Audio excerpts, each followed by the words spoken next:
L'art d'être grand-père, partie 6. Grand âge et bas âge mêlés. Mon âme est faite ainsi. Mon âme est faite ainsi que jamais ni l'idée, ni l'homme quel qu'il soit ne l'ont intimidée. Toujours mon cœur, qui n'a ni Bible ni Coran, dédaigna le sophisme et brava le tyran. Je suis sans épouvante étant sans convoitise. La peur ne m'éteint pas, et l'honneur seul m'attise. J'ai l'ankylose altière et lourde du rocher. Il est fort malaisé de me faire marcher, par désir en avant ou par crainte en arrière. Je résiste à la force et cède à la prière. Mais les biens d'ici-bas font sur moi peu d'effet, et je déclare, ami, que je suis satisfait, que mon ambition suprême est assouvie, que je me reconnais payé dans cette vie, et que les dieux cléments ont comblé tous mes vœux, tant que sur cette terre où vraiment je ne veux ni socle olympien, ni colonne tarjane, on ne m'ôtera pas le sourire de Jeanne.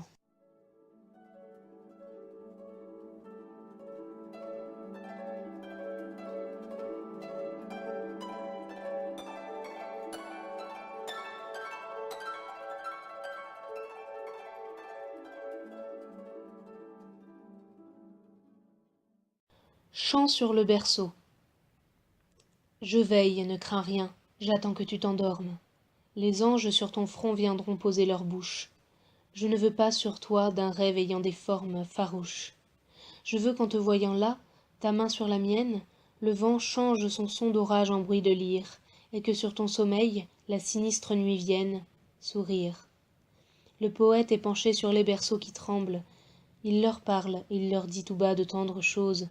Il est leur amoureux, et ses chansons ressemblent aux roses. Il est plus pur qu'avril embaumant la pelouse. Et que mai dont l'oiseau vient piller la corbeille, sa voix est un frisson d'âme à rendre jalouse l'abeille. Il adore ses nids de soie et de dentelle. Son cœur a des gaietés dans la fraîche demeure qui font rire aux éclats avec des douceurs telles qu'on pleure. Il est le bon semeur des fraîches allégresses. Il rit, mais si les rois et leurs valets sans nombre viennent, s'ils voient briller des prunelles tigresses dans l'ombre, s'ils voient du Vatican, de Berlin ou de Vienne sortir un guet-apens, une horde, une Bible, ils se dressent, il n'en faut pas plus pour qu'ils deviennent terribles. S'ils voient ce basilic, Rome ou cette araignée, Ignace ou ce vautour, Bismarck, faire leur crime, ils grondent. Il sent monter dans sa strophe indignée l'abîme. C'est dit, plus de chansons, l'avenir qu'ils réclament, les peuples et leurs droits, les rois et leurs bravades, sont comme un tourbillon de tempête, où cette âme s'évade. Il accourt. Reviens, France, à ta fierté première. Délivrance. Et l'on voit cet homme qui se lève, ayant Dieu dans le cœur et dans l'œil la lumière du glaive. Et sa pensée, errant alors comme les proues, dans l'onde et les drapeaux dans les noirs mêlés, est un immense char d'aurore avec des roues ailées.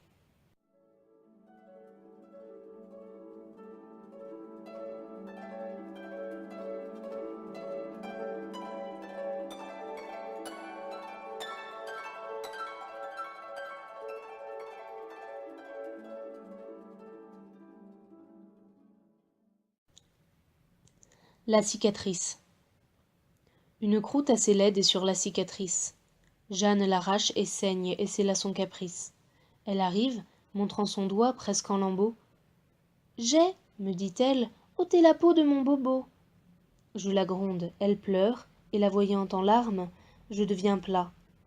« Faisons la paix, je rends les armes. Jeanne, à condition que tu me souriras. » Alors la douce enfant s'est jetée dans mes bras, et m'a dit, de son air indulgent et suprême, « Je ne me ferai plus de mal puisque je t'aime. » Et nous voilà contents en ce tendre abandon, elle de ma clémence et moi de son pardon.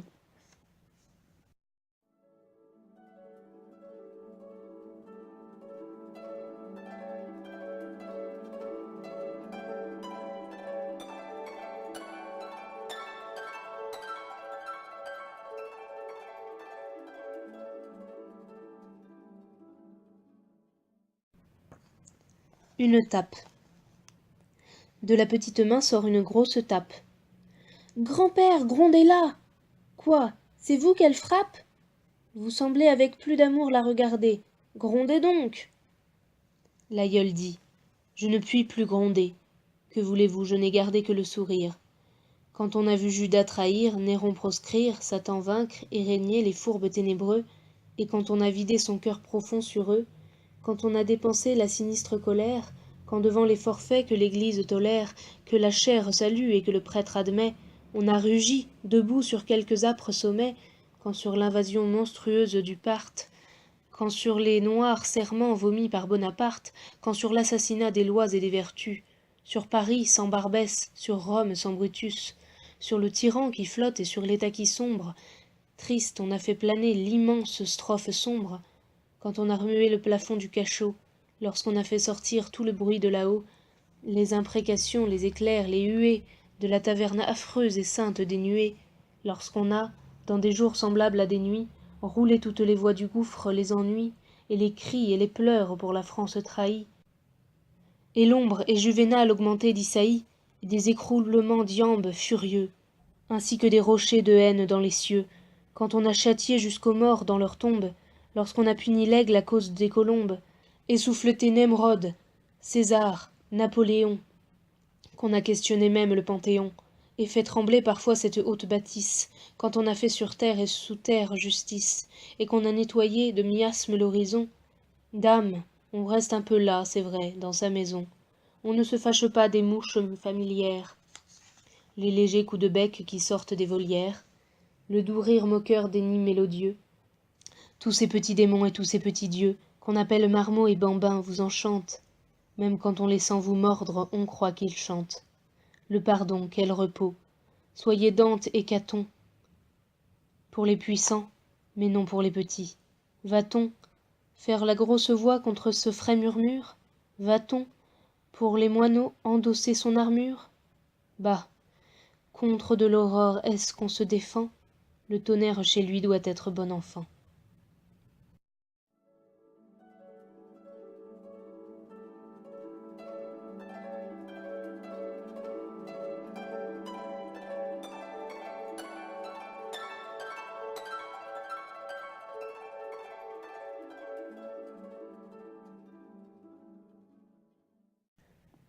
Ma Jeanne.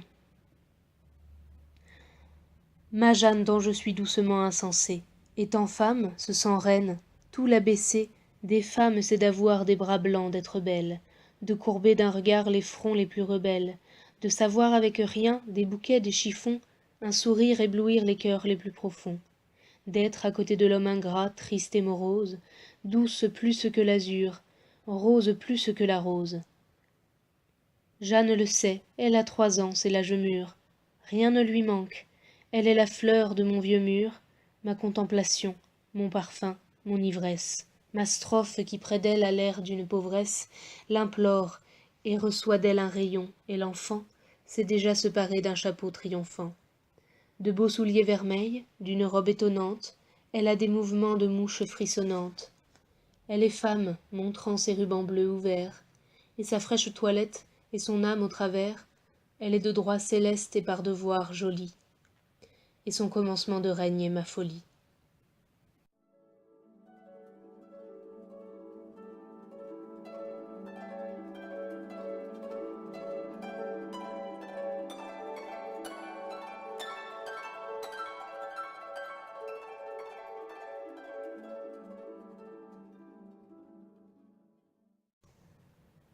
Jeanne était au pain sec.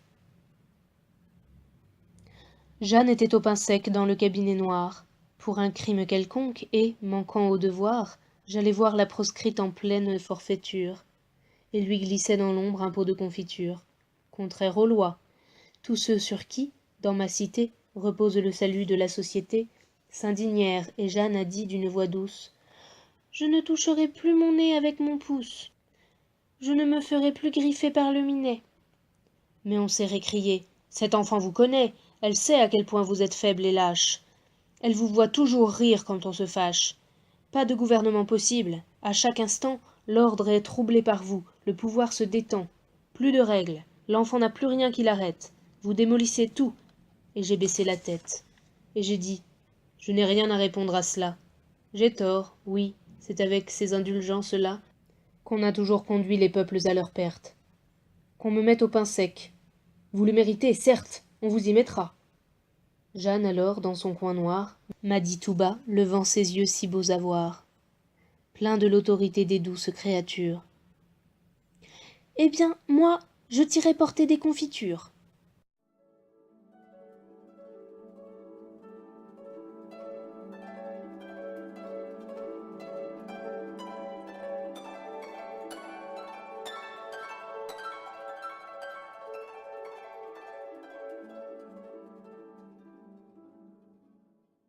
Chanson pour faire danser en rond les petits enfants.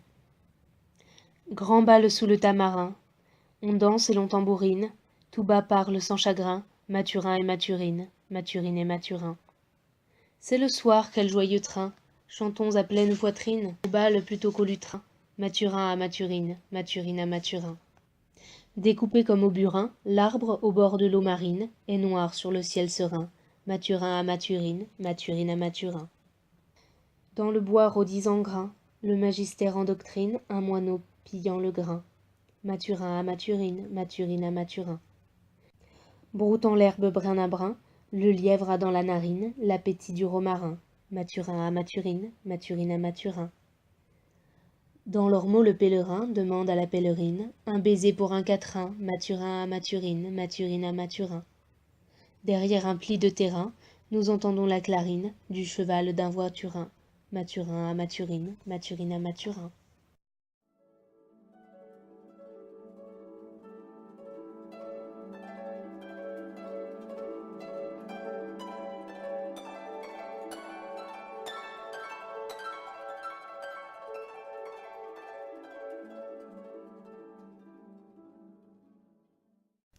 Le pot cassé. Ô ciel, toute la Chine est par terre en morceaux.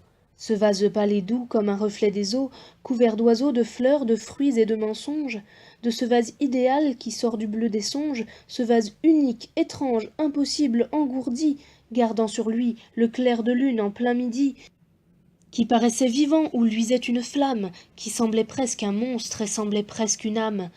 Mariette, en faisant la chambre, l'a poussé. Dut coudre par mégarde, et le voilà brisé. Beau vase, sa rondeur était de rêves pleine. Des bœufs d'or y broutaient, des prés de porcelaine. Je l'aimais, je l'avais acheté sur les quais, et parfois, au marmot pensif, je l'expliquais. Voici l'yak, voici le singe quadrumane. Ceci c'est un docteur peut-être, ou peut-être un âne. Il dit la messe, à moins qu'il ne dise Ian. Ça, c'est le mandarin qu'on nomme aussi Kohan. Il faut qu'il soit savant puisqu'il a ce gros ventre. Attention, ceci c'est le tigre en son antre, le hibou dans son trou, le roi dans son palais, le diable en son enfer. Voyez comme ils sont laids. Les monstres c'est charmant et les enfants le sentent. Des merveilles qui sont des bêtes les enchantent. Donc je tenais beaucoup à ce vase. Il est mort. J'arrivai furieux, terrible, et tout d'abord « Qui donc a fait cela » criai-je. « Sombre entrée !» Jeanne alors, remarquant Mariette effarée, et voyant ma colère, et voyant son effroi, m'a regardé d'un air d'ange et m'a dit « C'est moi. »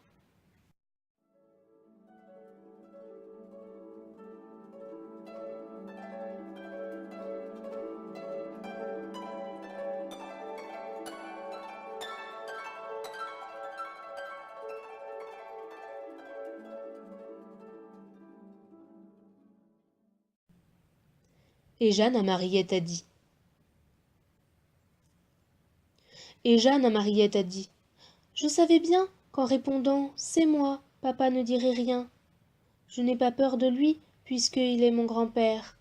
Vois-tu, papa n'a pas le temps d'être en colère. Il n'est jamais beaucoup fâché parce qu'il faut qu'il regarde les fleurs et quand il fait bien chaud, il nous dit « N'allez pas au grand soleil nu-tête » et « Ne vous laissez pas piquer par une bête. Courez, ne tirez pas le chien par son collier. Prenez garde aux faux pas dans le grand escalier. Et ne vous cognez pas contre les coins des marbres. Jouez. » Et puis après, il s'en va dans les arbres.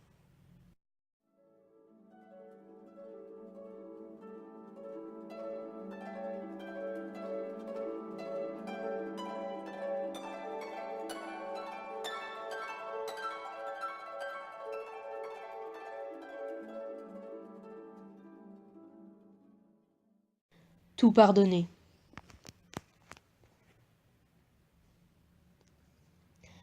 Tout pardonner, c'est trop, tout donner, c'est beaucoup. Eh bien, je donne tout et je pardonne tout, aux petits, et votre œil sévère me contemple. Toute cette clémence est de mauvais exemples. Faire de l'amnistie en chambre est périlleux. Absoudre des forfaits commis par des yeux bleus et par des doigts vermeils et purs, c'est effroyable. Si cela devenait contagieux, que diable! Il faut un peu songer à la société. La férocité sied à la paternité. Le sceptre doit avoir la trique pour compagne. L'idéal, c'est un Louvre appuyé sur un bagne. Le bien doit être fait par une main de fer.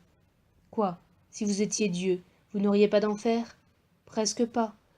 Vous croyez que je serais bien aise de voir mes enfants cuire au fond d'une fournaise? Eh bien, non, ma foi, non.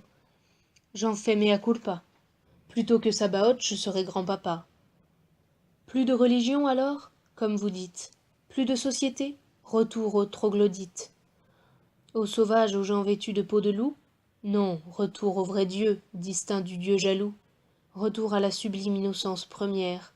Retour à la raison, retour à la lumière. Alors, vous êtes fou, grand-père. J'y consens. Tenez, messieurs les forts et messieurs les puissants. Défiez-vous de moi, je manque de vengeance. Qui suis-je? Le premier venu, plein d'indulgence, préférant la jeune aube à l'hiver pluvieux. Homme ayant fait des lois, mais repentant et vieux, qui blâme quelquefois mais qui jamais ne damne. Autorité foulée aux petits pieds de Jeanne. Pas sûr de tout savoir, en doutant même un peu, toujours tenté d'offrir aux gens sans feu ni lieu un coin du toit, un coin du foyer moins sévère, au péché qu'on onie qu'au forfait qu'on révère, capable d'avouer les êtres sans aveu. Ah, ne m'enlevez pas au grade de bon Dieu. Voyez-vous, je ferais toutes sortes de choses, bizarres, je rirais, j'aurais pitié des roses, des femmes, des vaincus, des faibles, des tremblants. Mes rayons seraient doux comme des cheveux blancs. J'aurais un rasoir assez vaste pour faire naître des millions de fleurs dans toute sphère, partout, et pour éteindre au loin le triste enfer, lorsque je donnerais un ordre, il serait clair, je cacherais le cerf au chien flairant sa piste, qu'un tyran pût jamais se nommer mon copiste.